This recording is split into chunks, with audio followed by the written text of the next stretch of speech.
Welcome to Sales and Cigars. I'm your host, Walter Crosby with Helix Sales Development, and my guest today is Greg Giniel. Greg is a super smart EOS implementer. You want to comment on that there before we get started, Greg? Tell a little bit about the company and your approach?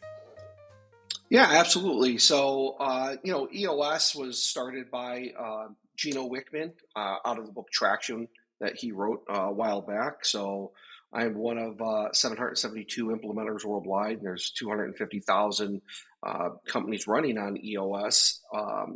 My background is that I was introduced to EOS back in 2019. Walter, I absolutely fell in love with it. Uh, I've run a business since 2016. I've been a part of a couple of other startups, and it just made sense to me. When the implementer that I was introduced to showed me this presentation behind my head, I knew that that's what we needed to implement. I had a lot of frustrations of being a business owner. I was a sales guy, and so running a sales organization and trying to navigate out of that sales seat into business owner is extremely difficult. So let's start there because I've been a sales guy for over 30 years. You've run your sales organization. You ran a company, and making that transition from being a producer, maybe managing a couple other knuckleheads, right? But actually making bigger decisions about finance and making decisions around the right people and all the things that go into running a business. Trying to play visionary and integrator is a you got to put your big boy pants on, and that from coming from the sales seat, that can be a challenge. Yeah, well, for sure. It's interesting because I would have people walk into my office, my sales team, and they would ask me, "Well, what did you do?" And I quickly realized that because I had no classic training in sales whatsoever, uh, I just talked to a lot of people and really presented myself and just showed them, hey, this is the product that we have. Does it fit? And so I realized when my team would come to me, they would go, well, how did you do it? And then I would have to mentally go back and kind of retrace all my steps. And so there was no clear training or process for me to do that. And I quickly realized that even though I may have been a great salesperson, maybe I didn't have uh, the documented processes in order to train a team, right? And that was frustrating to me overall. And It's also so I frustrating. It's also frustrating to the team who's asking for help and can't get the help that they need, right? Yeah, I mean, the old strategy of here's some business cards, here's a rate sheet, good luck, Chuck, and slap them on the rear end uh, doesn't really work, and especially for generations that follow us. I'm a Gen Xer, and so there's just different expectations that were from that generation of millennials on. It's not good or bad; it's just different, and so yeah, it did. It grew it grew a lot of frustration and from my end because as I'm at the time coming in at 5 o'clock in the morning, getting all my sales done, right? All the things that I had to do, and then 9 a.m. the team walks in, and now I'm dealing with everything that's happening, all the questions, people walking in with their problems, trying to leave their problem in my office with me. Is it nope? That's yours. I can guide you on what you need to do. And then by 5 o'clock, then afterwards, I'm staying until typically 8 o'clock to get the rest of my stuff done. And so it's very difficult to do that all at once. Without a system and process. Absolutely. It really comes down to, you know, I think having or the lack of clear goals and objectives, was frustrating from that standpoint. And then it created poor communication because we didn't have processes in place at that time. Yeah. So most of the people in the audience have some familiarity with EOS.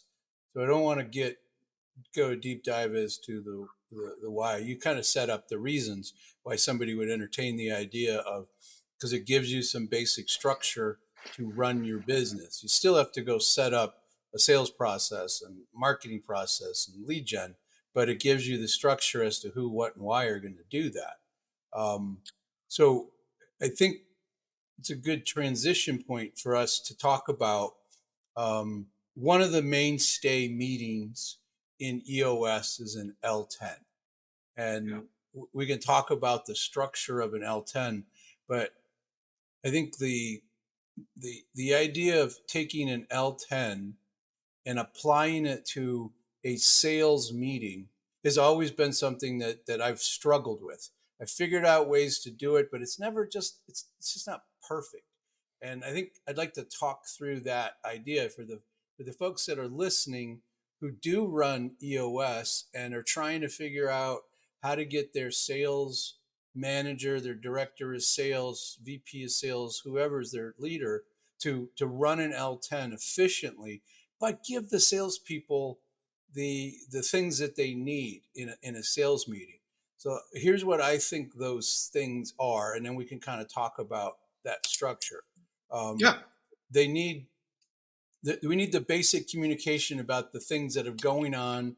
Like we changed the expense policy, we changed this thing, so now we do this, right? That basic communication component.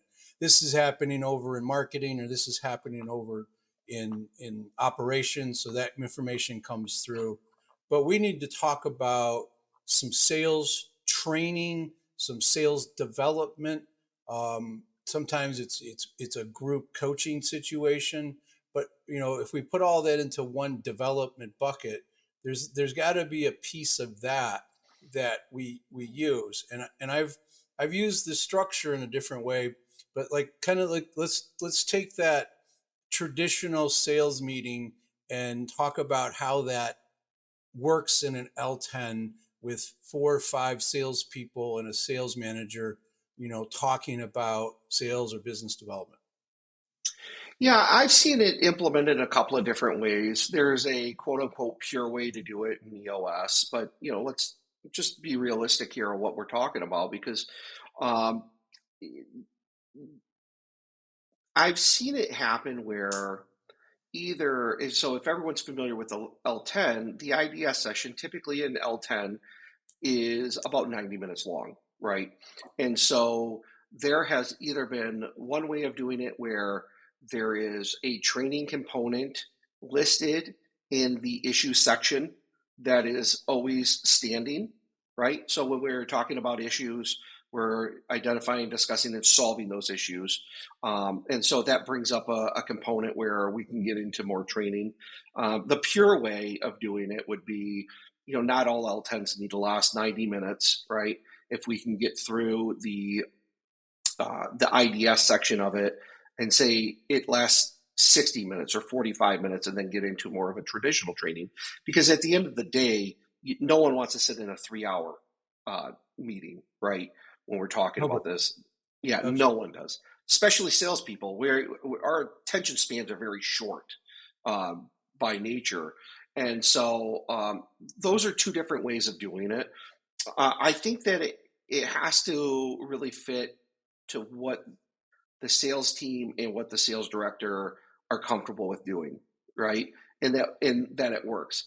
The communication portion of it, to your point, what's marketing doing? What are the things that we need to cover? What collateral is coming out that we can start to utilize, making sure that we have that same voice. You know, sales guys, if it's left to their own device, you're going to have 10 sales guys are going to have 10 different stories for the company. Or You 11. know, yeah, yeah, depends on the day, right? And so I think that's important. So that Having the that, cascading message, the cascading part of the L10 is where that information can flow from the other departments to the sales team. And then we can push out our concerns in that message to those other departments, using, assuming we're using 90 or some other piece of software that helps that communication flow. That's always made sense to me, that we're communicating with that group, that specific group, because operations doesn't care what marketing's doing per right? se. Sales cares a lot about what marketing's doing, and finance, we don't care about any of that if we're in sales, right? We just want to make sure the commission checks are on time and clear. Right. So that allows us to specifically talk to those people. But it's always I've tried different ways of getting the training component into the sales, into the IDS part, and I think you kind of hit on an important part that we can use. We could have an IDS that specifically talks about training. So can you kind of dig into to that a little bit as to how that shows up or how that's run? Like if we wanted to talk about um, we wanted to talk about a project that went well or didn't go well, and we're going to use that as a opportunity for everybody to learn. How would that be run in an IDS if you, and what does that look like to have a training component built into it? Yeah, if I was running that level 10, I would whatever it was on the issues list. So we had a great success story with ABC company, and then go, okay, what made it great, and dig deeper, right? So when we start to identify the key components of what made that great, we're writing that down and going, oh, let's explore that even further. And I think that's where the sales director comes in and says, okay, hey, this worked well. What didn't work well in that? And then we're learning together as that. And I really believe that anytime that we can start to explore and discover together, right? Instead of just being a talking head and going, okay, guys, this is right. Because there's always kind of that barrier of, okay, he knows his job, but how does this really work for me? But if we can discover something together in an IDS session where we're identifying, oh, that really worked well. Why did that work well? Well, because I did X, Y, and Z. And what was the psychology behind it? Well, they said to me this. It made them feel like this, or they just said, yes, I want to buy. I think that's important when we can discover that together, because then you're discovering it as a team, right? And I think your sales team needs to be cohesive and really gel well together, even though they may be doing independent things, to always know that they have that team to come back to and bounce ideas off of each other and come up with maybe a solution on, okay, if that worked well, how do we make sure that's done every single time that way? Hey, I want to tell you about a project that I started called Sales Velocity. It's a weekly email that comes out early on a Monday before the shit hits the fan. And what is it? It's just sales tips. It's for that business owner, that CEO, that sales leader who's looking for a little tip to kind of inspire them for the week, an idea that they might be able to try to implement. It's very simple. It tells a bunch of stories about me, things I've screwed up along the way, some successes. All you have to do is go down into the show notes and click on the sales velocity link, and you can sign up, and they'll pop into your email on Monday morning, just once a week. Thanks. So that's where the coaching and the training development piece could take place. So just to make sure I heard what you said correctly, that the sales manager, the sales leader is going to say, all right, we're gonna IDS project X, and what we did well was A, B, and C, right? And I like to use the model of what did we do well? What could we do better? What should we do different next time? Right. Absolutely. So if so, what you're saying is that that sales manager needs to lead that IDS, clarify, really identify the issue, which is the I in IDS, and then the discussion becomes that coaching, that training component where the team is involved, and that leader has to play that role, right, where they have to solicit that input, that interaction from the team, and then that discussion goes wherever it goes, and then wrapping that up with a solve about we can do this better and maybe we can do this different, and that becomes the solve portion of it. Does that sound like what you were describing, what I just said? Yeah, no, absolutely. I think that's dead on. And what it does to do as well, Walter, is it gives the sales director or the sales manager uh, some time to maybe come back if there was deeper training needed that might not fit into an L10, maybe it was something more profound. Well, now there's that feedback back going, okay, this is where my sales team is. I know that they need work here, and this is what the feedback we're getting, right? And then you can create training deeper on that subject, maybe outside of that meeting or directly after that, that would be a shorter period of time or what have you. But yeah, I think that's exactly what would be the best route to go with that is coming up with that solution, having the team organically come up with that solution. And you know as well as I, if they discover that together and it's their solution, they're going to buy in more, Sure. It's you just know. like selling to a prospect, right? We're really just getting them, walking them down the path that we want them to go and letting them discover it for themselves. That's what we do with a prospect. That's what we do with a customer. Coaching and sales management is very similar to that in getting them to where we want them to go. Um, so I think that's a really good a takeaway for that visionary who's trying to get out of the sales seat, and they could lead this if they haven't hired that sales manager and they're looking for a way to transfer that knowledge. They can look for those opportunities to IDS those where they're a coaching or a training IDS, and it's almost like a different type of IDS. And Yeah, go ahead. okay, and then the other thing that I've seen in these in sales L10s is that everybody's putting their their own IDS in, and there's this huge list of issues to be discussed, and some of them are more bitching about a problem than they Yeah. are something that we can solve for. Somebody just wants to get something off their chest. So I'm kind of curious about your take on this, where that sales leader or whoever's running the L10 for sales, that there's a pretty big responsibility for them to curate that IDS and make sure that the right ones are being discussed, and the ones that are really aren't, we can't dismiss them because it's somebody's thoughts and feelings.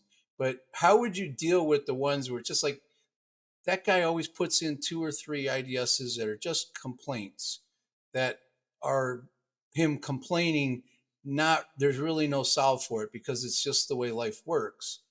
How would we, as a sales leader sitting in that running that L10, how would they remove those IDSs? Yeah, I think that's a great question, and it happens all the time, even outside of just in regular leadership team L10s. The tool that technique that we tend to use is this: state what the issue is in a sentence or less. Right? Sometimes Right. we get into story time, and so a lot of times, if we start to have that with teams, we start to really show them, okay, this is what IDS time is. It's so here's an issue, and here's not how to bring one up. So, oh, the ABC company file, and oh, you wouldn't believe Walter and what they were talking about, and then Nancy in operations and blah blah blah. Okay, stop. What's the issue? Just state the issue clearly in a sentence or less.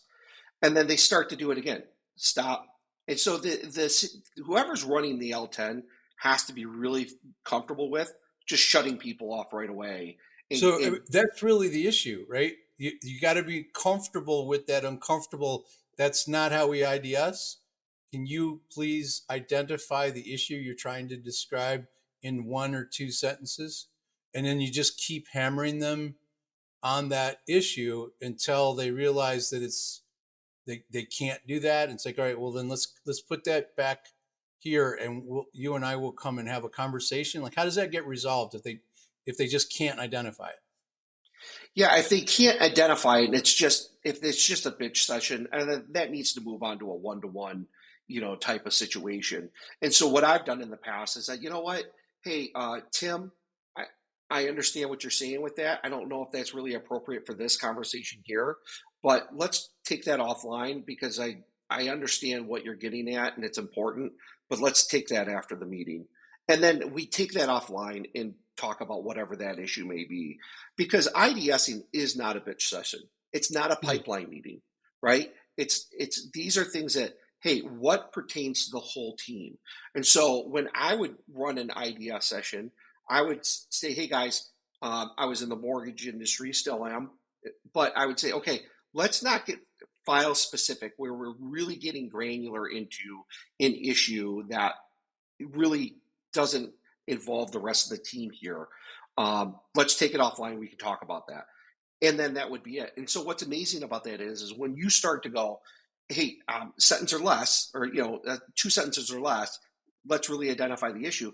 As it continues to happen over and over again, the whole team will then start to go, hey, Bob, hey, sentence or less, man, you got a storybook over here, right?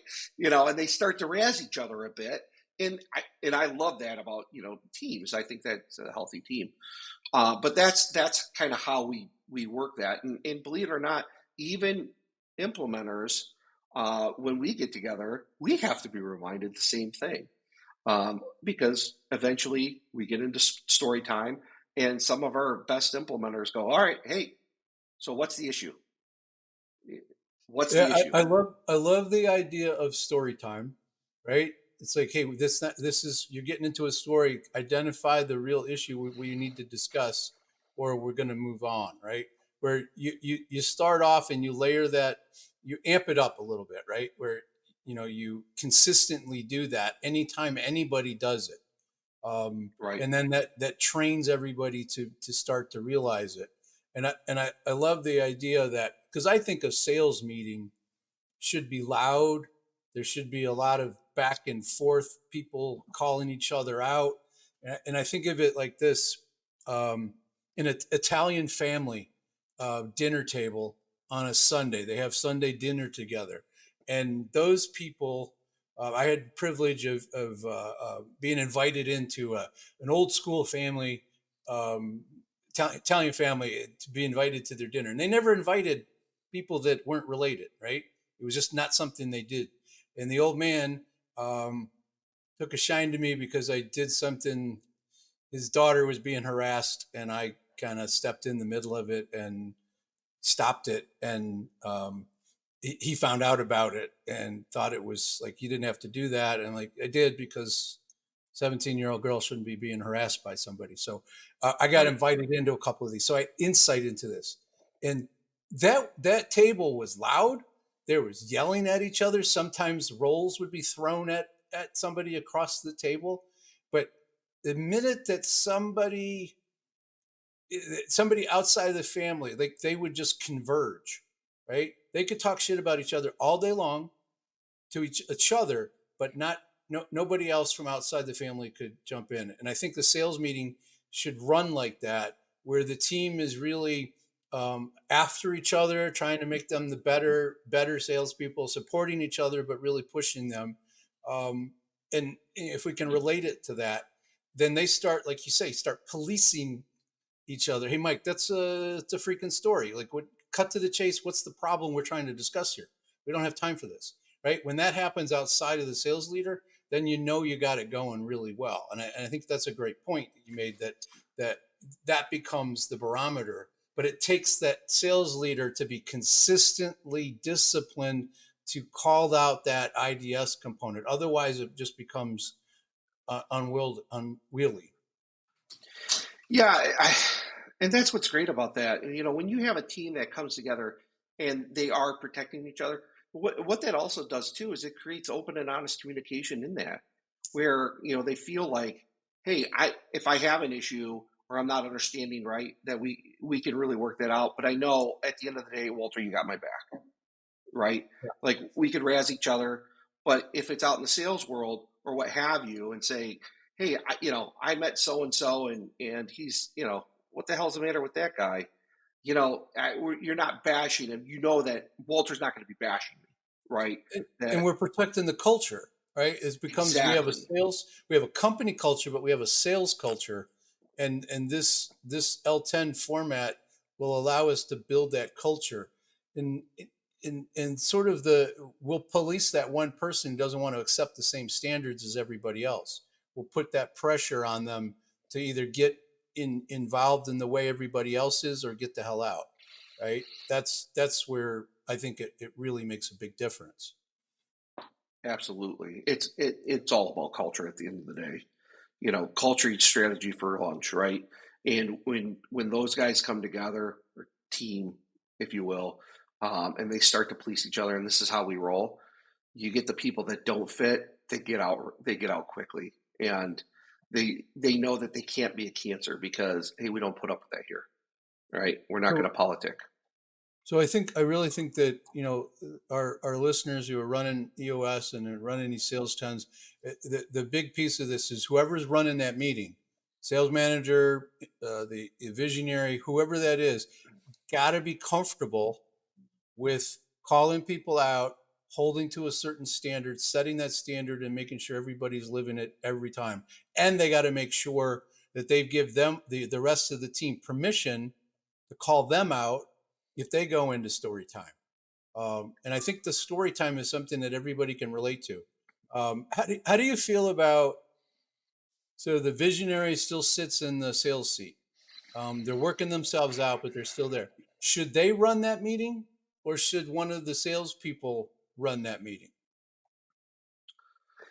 I think it needs to be whoever is the most comfortable keeping the team on track.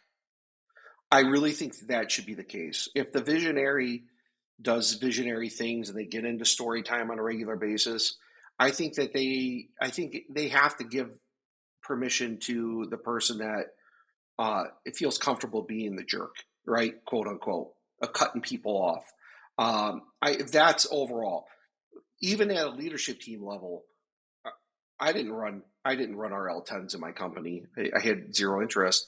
And as a visionary, I want to hear everyone and what was going on and actively listen so I could keep a pulse on the culture, right? Instead of doing that and doing some of the technical stuff of making sure. So whoever is really good at facilitation, I think can do that. So typically it would be the sales manager as a visionary. It, it could be your integrator, whomever, whoever you feel is comfortable with facilitating those Does it conversations and going does to it keep the need to team be on track. somebody on the sales team to be there to do that, or does it just need somebody that's good at facilitating? No, I think it needs to be someone in the sales team, whoever's supposed to be in that meeting, right? Because the other thing is maybe that person uh, is not in that department, but there's issues that need to be discussed that may pertain to them.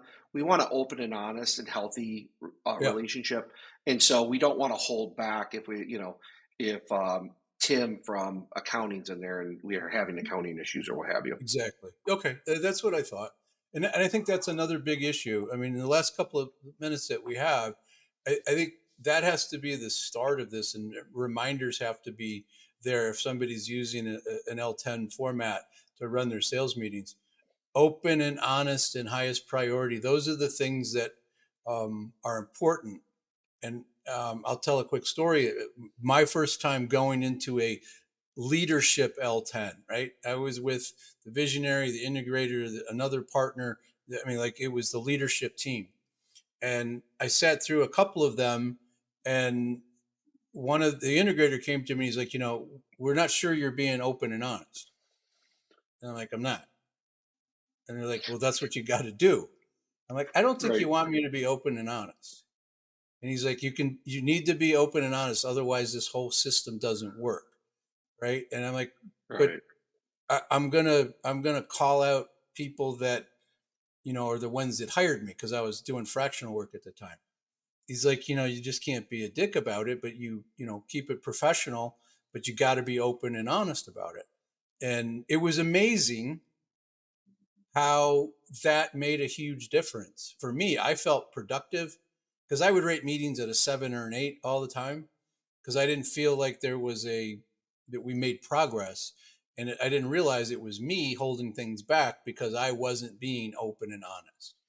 And once that started to work, um, it really it opened things up and the conversations changed, and things got done. So I think that's an important part, in especially in a leadership meeting, but in a sales meeting, that's got to be like, hey, I need more support from you as a sales manager. I need support from you as a leader when I'm trying to get something closed and I'm meeting with a CEO. I need you to help show up. Like everybody's got to be willing to have those open and honest conversations.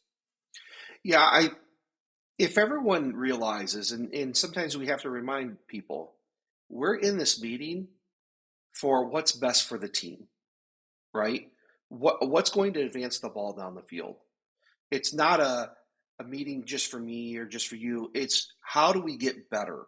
If everyone has that mentality of how do we get better, this is for the team, that creates that open and honest conversation, and we can eliminate the me hat and put on the team hat. I like that perspective. It's about the team, and we're trying to get everybody to elevate, their game so the team does better. I love it. Yeah. So one of the questions I always ask a guest, is a pastor present relationship with cigars, and I know you well enough to know that you've recently gotten into, cigars, and you've taken to it quite nicely, in my humble opinion. So can you talk a little bit about how you use a cigar, how you take that time, how does that help you?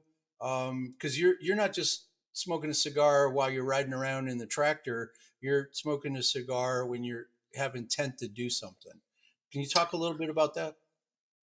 Yeah. I've As had I two sit here already and today. smoke my Helix, um, Churchill. Yeah. No, I've had two today already, and the way I use it in a couple of different ways. Today I'm sitting out on the deck, and it's morning and the rain's falling, and there's something that we have in EOS called clarity breaks, right? And it's a time that you can just relax and maybe reflect on what's going on, uh, how just overall taking that time. And it really, what I like about it, Walter, is that it slows you down. Everyone in business, we're all going 200 miles an hour, and I use this analogy all the time. I'm not a NASCAR fan, okay, but I know that those guys go 200 miles an hour around an oval track. They're all trying to go as fast as possible. But every NASCAR driver has to do this one thing. They have to pit, they have to go, they have to stop, they have to refuel, they have to adjust, they have to calibrate, right? And I really believe that that's what a cigar does. It slows you down depending on the size of your cigar, right? If you're smoking a Toro, you're probably going to sit there for an hour and really take time to go, okay, what's going on, right? The other thing is when you're just networking with people, it's a great way to have a conversation. If you're talking to another, and I don't care, you could be the CEO of a $1 billion company or the guy who cleans the tiles. If you're sitting at a cigar bar and you're enjoying a cigar, you have something in common already. And it's a great way to just break barriers and just enjoy your conversation with those people. Yeah, I love it. I call that being, brothers or sisters of the leaf, right? Where we have that common bond. And I've never walked into a cigar shop, like I'm on the road or whatever, and I'm in a weird little town and I find a cigar shop. I go in, people like they look at you like he's new, he's not one of the guys. What's this about? And then you go grab a cigar and you sit down and you look like you know what you're doing, and you know they're all engaged with you. Maybe not to the level that they are with everybody else, but they make you feel comfortable. I think that's a great point. And the other thing, it, I've never thought about it as a clarity break, being able to take a little bit of time. I've always thought of it as a contemplative cigar, where I'm gonna focus on one issue that I need some time with. I'll take a cigar, a chair, maybe turn on some music, but I got a journal and a pen, and I'm gonna think through some problem that's been bugging me.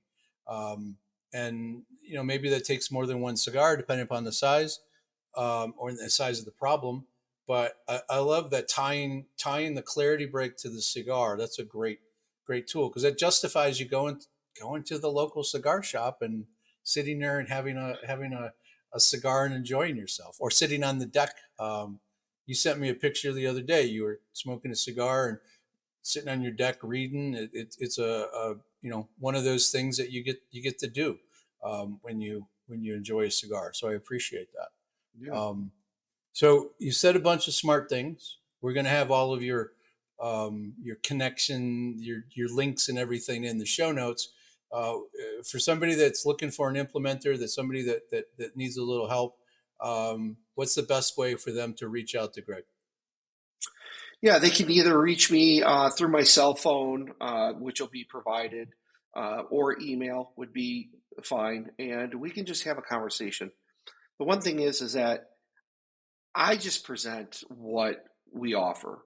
And if it works for you, great. And if it doesn't, that's great too. That's one less thing that you have to worry about then. And so I just love, more than anything, Walter, I just love talking to other entrepreneurs because there's a brotherhood in that as well. Because when you're an entrepreneur, there's things that you just can't talk about with your staff, right? If you're previous to EOS, I sat on the CEO island often.